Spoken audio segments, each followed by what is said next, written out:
तो ये बात तो रही भिक्षा की। अब रही बात भीख की। तो भीख भिखारी लेता है,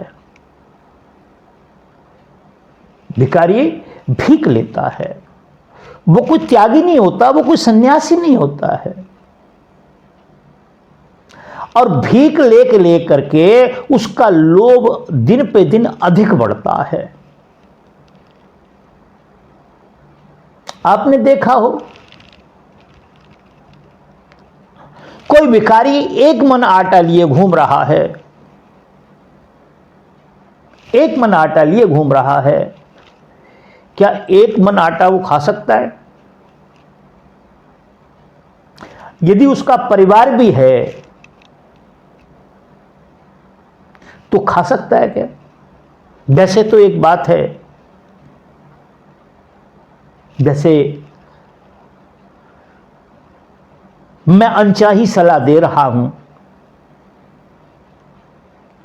भिक्षा करके किसी को दे देना ये पुण्य का काम है, और भीख लेकर के अपने परिवार को भी खिलाना ये पाप है, ये महापाप है। हम भीख दे देते हैं, कभी विचार नहीं करते इस बात का कि जिसको हम भीख दे रहे हैं वो क्या करेगा। अक्सर आजकल भिखारी पैसे मांगते हैं, अन्न नहीं लेते।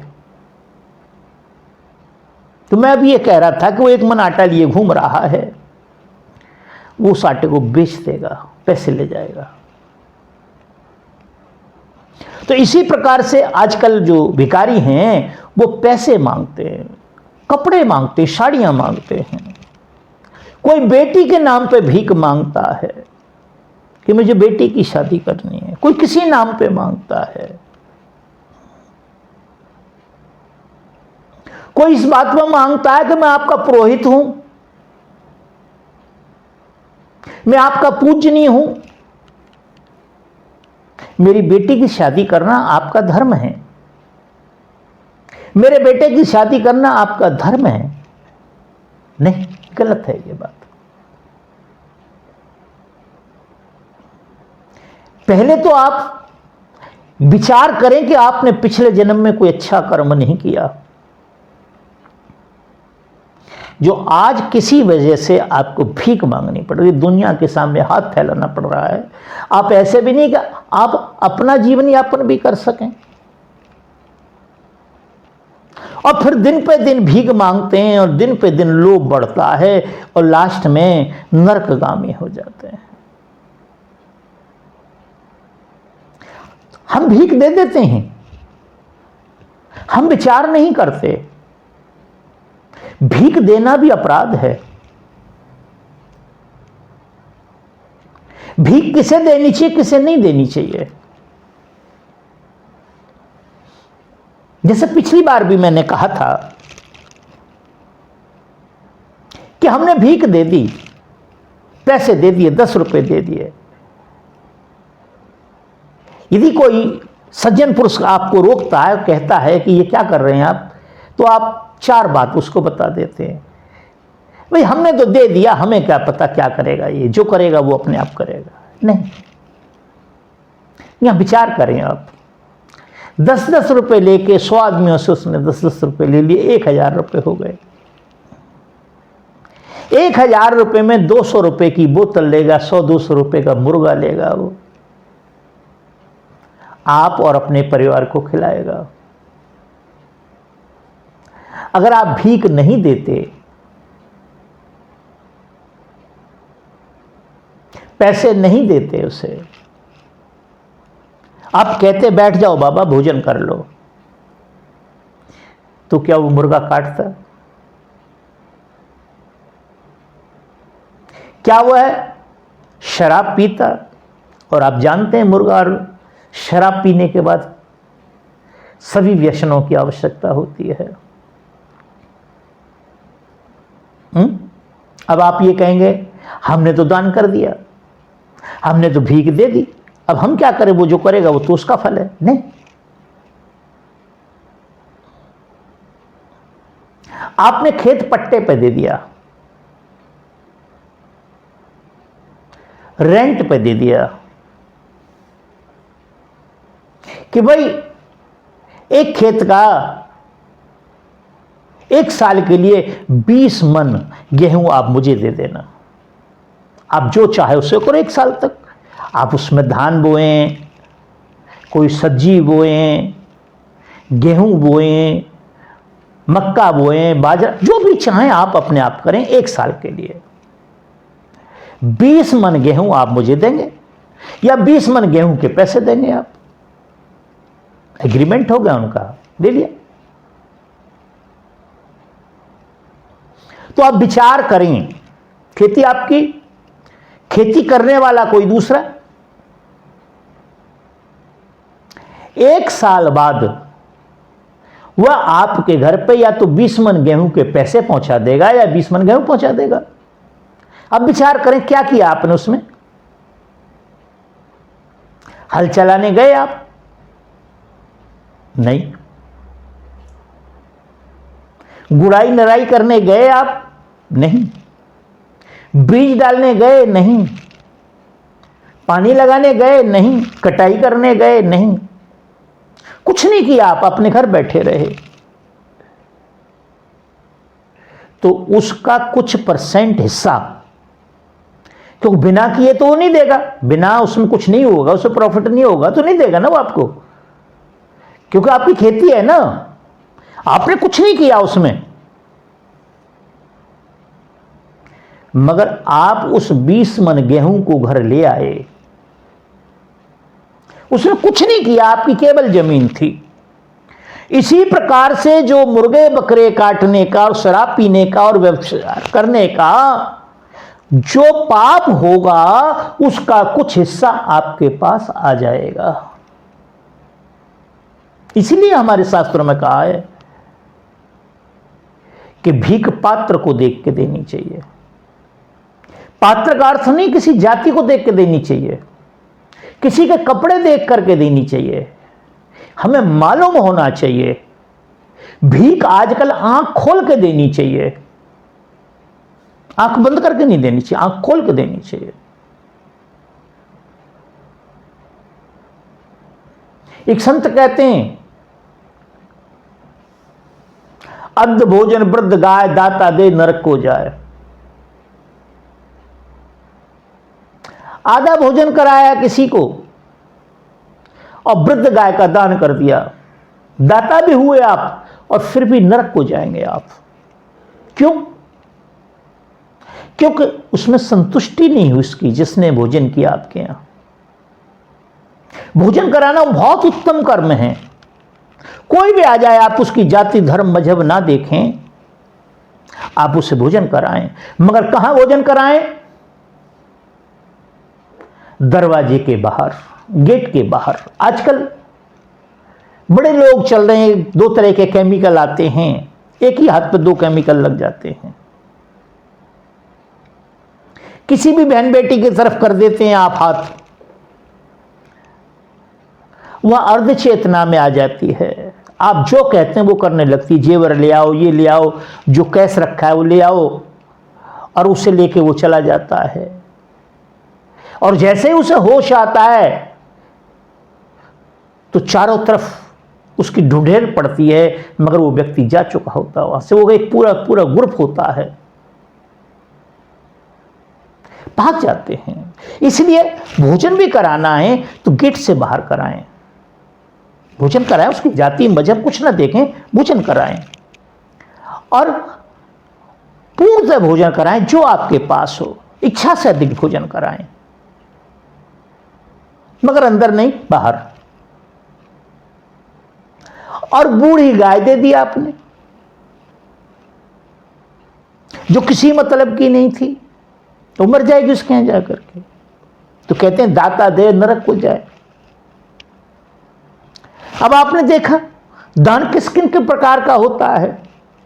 मछली मारने वाले जितने भी लोग हैं पहले दान करते हैं। वो एक धागा होता है, धागे में एक कांटा होता है, उसके अग्रभाग पे कुछ लगाते हैं वो, और वो उसको फेंक देते हैं। मछली बेचारी समझती है कि ये मेरे लिए कोई प्रसाद लाया है, और एकदम, क्यों मछली है ना, उसमें विवेक नहीं है, और जैसे वो मुंह मारती है वो कांटा उसके मुंह में चुभ जाता है, और उस तार से, उस धागे से वो उसको बाहर खींच लेता है। क्या करता? बाहर खींच लेता है। क्या दिया? दान किया। कहां जाएगा? नरक जाएगा। क्यों? क्यों नरक जाएगा? क्योंकि तुमने जो प्रलोभन दिया वो भीख का दिया उसको। दान भी किया और नरक भी जाएंगे आप। इसलिए या तो दान नहीं करते आप, या फिर नरक का साधन नहीं करते, उसे मारते नहीं आप। तो बंधुओं, जिसके प्राप्त होने से दिन पे दिन लोभ बढ़े,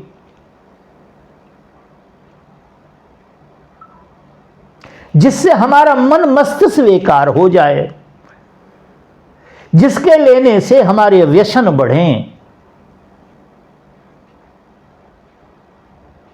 हमारी संतानें खराब हो जाएं, हमारी पीढ़ियां खराब हो जाएं, उसे भीख कहते हैं। और जिसके प्राप्त होने से, जिसके लेने से हमारा मन मस्तिष्क संतुष्ट हो जाए, अंदर अपार शांति हो, जो महापुरुषों का मार्ग है, हमें निश्चिंत कर दे, उसका नाम भिक्षा है। भिक्षा सभी संत महापुरुषों ने ली। मैंने जैसे बताया,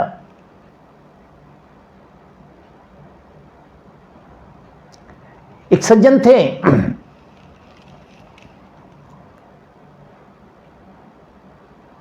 तो एक दृष्टांत दे रहे थे, कहीं बहुत अच्छा लगा।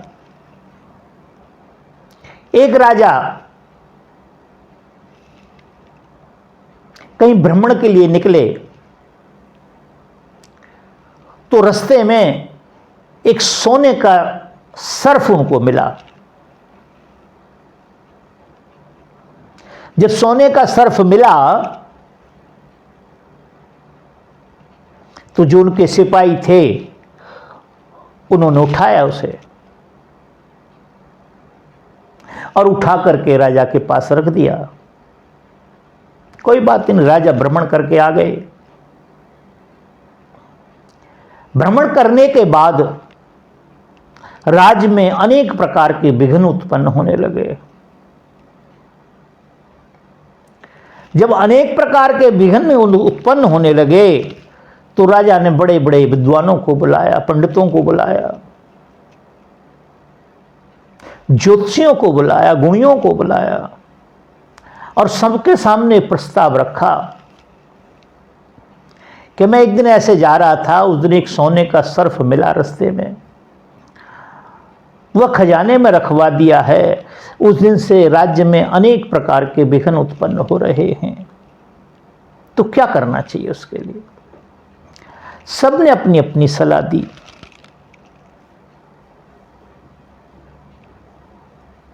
जो जिस मत का होता वो वैसी एडवाइस करता। कोई कहने लगा ये करना चाहिए, ऐसा करना चाहिए। अंत ये बात हुई कि राजन, उसको आप कुछ और स्वर्ण उसके साथ रख करके आप उसको दान कर दीजिए। राजा ने कहा ये बहुत उत्तम बात है। तो राजा ने एक टाइम फिक्स कर दिया, फलाने दिन आप आ जाएं और ले जाएं। तो कुछ स्वर्ण और रखा उसके साथ